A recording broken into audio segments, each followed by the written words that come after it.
मंजू वर्मा, सह आचार्य, राजकीय कला महाविद्यालय सीकर। आज का अपना विषय है नेपोलियन बोनापार्ट। नेपोलियन बोनापार्ट का नाम विश्व इतिहास के उन महत्वपूर्ण एवं चमत्कारिक व्यक्तियों में शामिल किया जाता है जिन्होंने शक्ति के अत्यधिक केंद्रीकरण के माध्यम से इतिहास के एक युग को अपने विचारों के अनुकूल दिशा प्रदान की। नेपोलियन को क्रांतिपुत्र कहा जाता है क्योंकि वह फ्रांस के क्रांतिकारी दशक 1789 से 1799 के तृतीय एवं अंतिम चरण डायरेक्टरी का शासनकाल अर्थात 1795 से 1799 में व्याप्त शासकीय दुर्बलता तथा सैनिकवाद के उत्कर्ष की पैदाइश था। लेकिन उसने क्या क्रांति की भावना को जीवित रखा या उसका पूरी तरह दमन कर दिया? इस प्रश्न का एक उत्तर संभव नहीं है क्योंकि नेपोलियन की क्रियाशीलता के अलग अलग स्तरों पर क्रांति के प्रति उसका रुख अलग अलग दिखाई देता है। यह सत्य है कि नेपोलियन ने क्रांति के एक मूलभूत आदर्श स्वतंत्रता का अपहरण कर लिया। राजनीतिक निरंकुशता का स्थान अब नेपोलियन के सैनिक अधिनायकवाद ने ले लिया था और इस मामले में वह फ्रांस के भूतपूर्व लुई सीरीज के शासकों से 2 कदम आगे ही था। दूसरी ओर क्रांति के एक दूसरे मूलभूत आदर्श समानता के व्यवहारिक सामाजिक रूपांतरण के प्रति नेपोलियन ने अत्यधिक उत्साह एवं रुचि का प्रदर्शन किया। इस अर्थ में कहा जा सकता है कि उसने क्रांति की भावना को आगे बढ़ाया और उसे सुदृढ़ करने का प्रयास किया। और क्रांति का तीसरा आदर्श भ्रातृत्व या बंधुत्व जो फ्रांसीसी राष्ट्रवाद के रूप में व्यक्त हुआ था, नेपोलियन के संरक्षण में अपने चरम पर पहुंच गया। नेपोलियन बोनापार्ट के जीवन का अध्ययन काल क्रमानुसार 4 भागों में विभक्त किया जा सकता है। पहला है नेपोलियन बोनापार्ट का प्रारंभिक जीवन एवं डायरेक्टरी का शासन 1795 से 1799 के अधीन उसका उत्कर्ष। सेकंड, नेपोलियन द्वारा सत्ता का अधिग्रहण 1799 एवं प्रथम कौंसल के रूप में उसकी गतिविधियां 1799 से 1804। नेपोलियन सम्राट के रूप में। थर्ड है 1804 से 1815 साम्राज्य का उत्कर्ष एवं चरम 1804 से 1808। फोर्थ है नेपोलियन का साम्राज्यवाद, पतन एवं पट्टाक्षेप 1808 से 1815। नेपोलियन बोनापार्ट का प्रारंभिक जीवन एवं डायरेक्टरी के शासन के अधीन उसका उत्कर्ष। नेपोलियन का परिवार मूलतः इटली का था। उसके पूर्वज लगभग 250 वर्ष पूर्व इटली में आकर कोर्सिका में बस गए थे। नेपोलियन सिर्फ इसी अर्थ में फ्रांसीसी था कि कोर्सिका पर उसके जन्म से 1 वर्ष पूर्व फ्रांस ने अधिकार कर लिया था। कोर्सिका के निवासियों ने अपनी भूमि पर फ्रांस के अधिकार को स्वीकार नहीं किया था और वे स्वतंत्रता प्राप्त करने के लिए प्रयासरत थे। नेपोलियन ने स्वयं कहा कि मैं उस समय पैदा हुआ जब मेरा देश कोर्सिका की मृत्यु की ओर अग्रसर था। 30,000 फ्रांसीसी निवासी हमारे तटों पर उतरे और उन्होंने रक्त के समुद्र में स्वतंत्रता के सिंहासन को डुबो दिया। यह एक ऐसा घृणास्पद दृश्य था जिसने मेरे शिशु नेत्रों को पीड़ा पहुंचाई। नेपोलियन की प्रारंभिक शिक्षा फ्रांस के बीन और पेरिस के सैनिक विद्यालयों में सरकार से मिलने वाली छात्रवृत्ति के आधार पर हुई। नेपोलियन की मातृभाषा इटालियन थी और उसने फ्रेंच भाषा यहीं आकर सीखी। वह फ्रेंच भाषा को विदेशी भाषा के रूप में बोलता था, इसलिए अन्य विद्यार्थी उसकी हंसी उड़ाया करते थे। बीन के सैनिक विद्यालय में नेपोलियन बड़ा उपेक्षित महसूस करता था। अन्य विद्यार्थी जो उच्च कुलीन परिवार से थे तथा समृद्ध थे, नेपोलियन की गरीबी का मजाक किया करते थे और उसे अनेक प्रकार से तंग करते थे। नेपोलियन ने गणित विषय में अपनी योग्यता प्रदर्शित की। इतिहास एवं भूगोल भी उसके रुचिकर विषय थे। 16 वर्ष की अवस्था में नेपोलियन की सैनिक शिक्षा समाप्त हो गई और उसे सेना के तोपखाने विभाग में 2nd लेफ्टिनेंट के पद पर नियुक्त किया गया। एक युवा सेकंड लेफ्टिनेंट के रूप में नेपोलियन को बहुत कम वेतन मिलता था। उसने बड़ी तंगहाली में अपना यह समय गुजारा। इसी दौरान उसके इतिहास के अध्ययन में विशेष रुचि जागृत हुई। इतिहास को वह सत्य की मशाल और पूर्वाग्रह का विनाशक मानता था। वह कोर्सिका का इतिहास लिखना चाहता था। वह वस्तुतः फ्रांस से घृणा करता था तथा फ्रांस की स्वतंत्रता से कोर्सिका को मुक्त कराना चाहता था। इस काल में वह लंबी अस्वीकृत छुट्टियों पर कोर्सिका में रहा।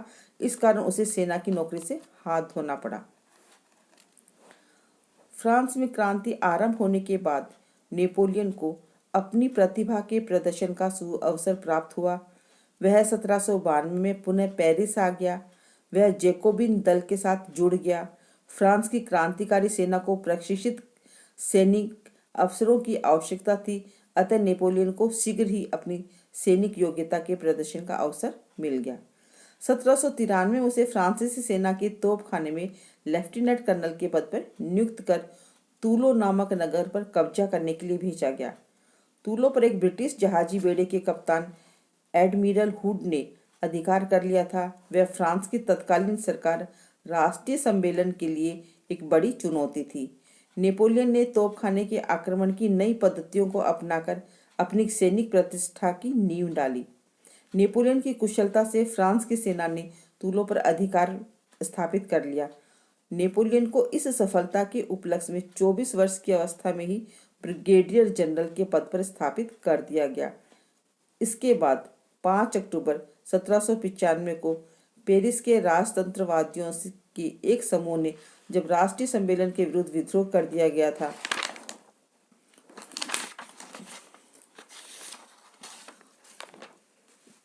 तब इस विद्रोह को अपने तोपखाने के कुशल संचालन के माध्यम से दमन करने में नेपोलियन बोनापार्ट का महत्वपूर्ण हाथ था। इस अवसर पर नेपोलियन ने फ्रांस के गणतंत्र की रक्षा की। डायरेक्टरी के शासनकाल के दौरान नेपोलियन को विशेष प्रगति का अवसर मिला। डायरेक्टर 12 नेपोलियन की सैनिक योग्यता से विशेष प्रभावित था। बोनापार्ट को 1796 में इटली के सैनिक अभियान का कमांडर नियुक्त किया गया। यह एक अत्यंत महत्वपूर्ण दायित्व था और इस दायित्व के कुशल निर्वहन से नेपोलियन ने अपनी सैनिक कीर्ति की धाक जमा दी। इस अभियान पर जाने से 2 दिन पूर्व ही नेपोलियन ने एक सुंदर विधवा स्त्री जोसेफिन, जो उससे 6 वर्ष बड़ी थी और 2 बच्चों की मां थी, से विवाह कर लिया। नेपोलियन का इटली अभियान अप्रैल 1796 से अप्रैल 1797 तक चला।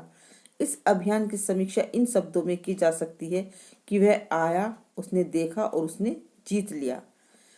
हेजन के शब्दों में बोनापार्ट का प्रथम इटली अभियान सैनिक दृष्टि से एक अति श्रेष्ठ अभियान था, युद्ध की कला का एक आदर्श प्रतिमान था। इस सैनिक अभियान के अंतर्गत नेपोलियन ने 35,000 उत्साही फ्रांसीसी सैनिकों के साथ आल्प्स पर्वतमाला की ओर प्रस्थान किया। वहां उन्हें ऑस्ट्रिया एवं सार्डिनिया की सम्मिलित सेनाओं का सामना करना पड़ा। इस सेना में लगभग 70,000 व्यक्ति थे। नेपोलियन की सेना शत्रुओं की तुलना में न केवल आधी थी बल्कि पूरी तरह सुसज्जित भी नहीं थी, लेकिन नेपोलियन का सैनिक चातुर्य और कौशल विपक्षी सेनाओं पर भारी पड़ गया। नेपोलियन ने ऑस्ट्रिया और सार्डिनिया की सैनिक टुकड़ियों को संगठित होने का अवसर नहीं दिया और उनसे अलग अलग मोर्चों पर लड़ने की नीति बनाई। उसने पहले ऑस्ट्रिया की सैनिक टुकड़ी को हराकर उसे पूरब की ओर भगा दिया। उसके बाद वह पश्चिम की ओर मुड़ा और सार्डिनिया को परास्त करके सार्डिनिया की राजधानी ट्यूरिन की ओर बढ़ा। सार्डिनिया ने घबराकर नेपोलियन के साथ संधि कर ली और तदनुसार फ्रांस की सेवाय एवं नाइस की 2 प्रांत दे दिए गए। इसके बाद नेपोलियन ने अपना ध्यान ऑस्ट्रिया की सेना पर केंद्रित किया। पो नदी को पार कर नेपोलियन की सेनाएं आगे पहुंची, लेकिन ऑस्ट्रिया की सेनाएं एंट्रा नदी के पीछे चली गई। इस नदी को लोदी ब्रिज से ही पार किया जा सकता था और ब्रिज के दूसरी ओर ऑस्ट्रिया की सेना ने अपनी तोपों का जाल बिछा रखा था। लेकिन बोनापार्ट ने हिम्मत नहीं हारी। उसने अपनी सेना को ब्रिज पार करने का आदेश दिया और स्वयं भी अपनी जान की परवाह न करते हुए आगे चलने लगा। ऑस्ट्रिया की तोपों की अग्निवर्षा की परवाह न करते हुए नेपोलियन की सेनाओं ने आगे बढ़कर ऑस्ट्रिया की तोपों पर कब्जा कर लिया।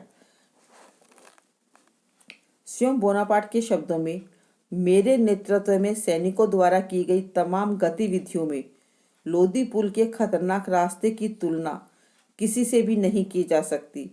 मौत के मुंह में जाकर जिस जबरदस्त निर्भीकता के साथ नेपोलियन ने विजयश्री हासिल की थी, उसने उसे अपने सैनिकों के मध्य एक आदर्श व्यक्ति बना दिया।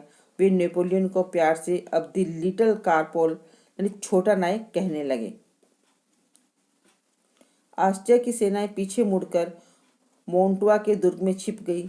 16 मई 1796 को नेपोलियन ने मिलान शहर पर अधिकार कर लिया, लेकिन वियना तक पहुंचने के लिए मांटुआ पर अधिकार करना जरूरी था। दूसरी ओर ऑस्ट्रिया की सेनाएं ये भली भांति जानती थी कि यदि मांटुआ उनके हाथ से निकल गया तो इटली पर उनका अधिकार समाप्त हो जाएगा। नेपोलियन की सेनाओं ने मांटुआ के दुर्गों को घेर लिया। आगामी 8 महीनों में जून 1796 से जनवरी 1797 के मध्य ऑस्ट्रिया ने मांटुआ के दुर्ग को बचाने के लिए 4 बार अपनी सैनिक टुकड़ियां भेजी, लेकिन हर बार नेपोलियन की सैनिक कुशलता के कारण उन्हें परास्त होना पड़ा। नेपोलियन की सेनाएं द्रुत गति से आक्रमण कर ऑस्ट्रिया की सैनिक टुकड़ियों को विभाजित अवस्था में परास्त कर देती थी। नेपोलियन के सैनिक कहा करते थे कि ये हमारी टांगें हैं जो हमें युद्ध में विजय दिलाती हैं। जनवरी 1797 के मध्य में रिवोली के युद्ध में बोनापार्ट की सेनाओं ने ऑस्ट्रिया को करारी मात दी।